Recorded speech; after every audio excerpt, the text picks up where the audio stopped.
Tunamshukuru Mwenyezi Mungu, tumefika salama Mwanza kwa ajili ya mchezo wetu wa kesho dhidi ya Pamba Jiji.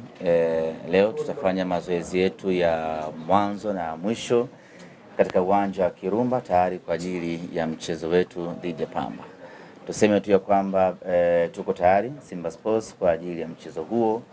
Tunachoombea tu ni kwamba hali ya hewa iendelee kuwa nzuri hivi, mvua isinyeshe, ili uwanja uendelee kuwa katika ubora wake na tuweze kucheza mechi yenye kupendeza na mechi yenye ushindani. Mechi na Pamba Jiji mara zote huwa ni mechi ngumu, lakini tumejiandaa na tumejipanga kwenda kuonesha upinzani mkubwa na hatimaye kupata matokeo mazuri.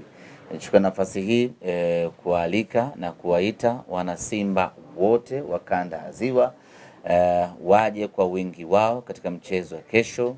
Kwanza waje waipe support Simba yao, lakini pili waje waione Simba mpya, Simba bora na Simba ambayo ina mabadiliko makubwa kweli kweli.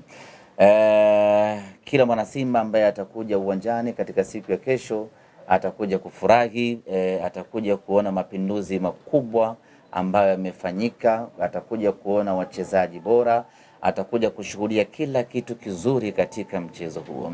Na kama haitoshi, tupo kwenye vita kubwa ya kupigania ubingwa na tupo kwenye vita kubwa ya kupata ushindi mbele ya Pamba Jiji.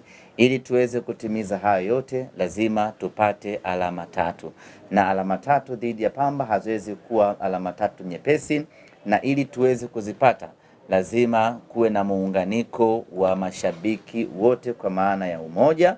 Mashabiki waje kwa wingi uwanjani, tushikamane, tupambane. Tupo ugenini, lakini kiuhalisia sisi ni wenyeji, kwa maana ya kwamba sisi tuna mashabiki wengi zaidi Mwanza na kanda ya Ziwa kuliko Pamba Jiji. Lakini jambo moja la msingi ambalo tungependa kusisitiza ni kwamba leo jioni tunafanya mazoezi katika uwanja wa Kirumba. Mara mwisho litokea sintofahamu baada ya viongozi wa Pamba kung'ang'ania kukaa uwanjani wakati tunafanya mazoezi, na badala yake ikaleta rabsha nyingi kweli kweli. Tunawaomba wasimamizi wa mchezo huu wazingatie kanuni zinavyotaka. Tutakapokwenda kufanya mazoezi, kusiwepo na kiongozi yeyote wa Pamba katika uwanja wa Kirumba.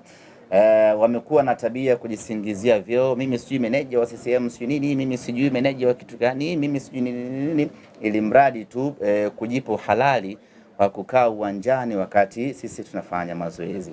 Ni wakati wetu wa kufanya mazoezi. Tukimaliza kila mmoja atarejea hapo Kirumba kuja kuendelea na shughuli zake. Naamini kabisa tukizingatia hilo tutepusha vitu vingi, na hiki sio kama tunaomba msaada, hiki ni kanuni. Kwa tunaomba kanuni izingatiwe, tupewe nafasi tufanye mazoezi yetu kwa utulivu. Tukimaliza wataendelea na mipango yao. Baada ya kusema hayo, niseme asanteni sana.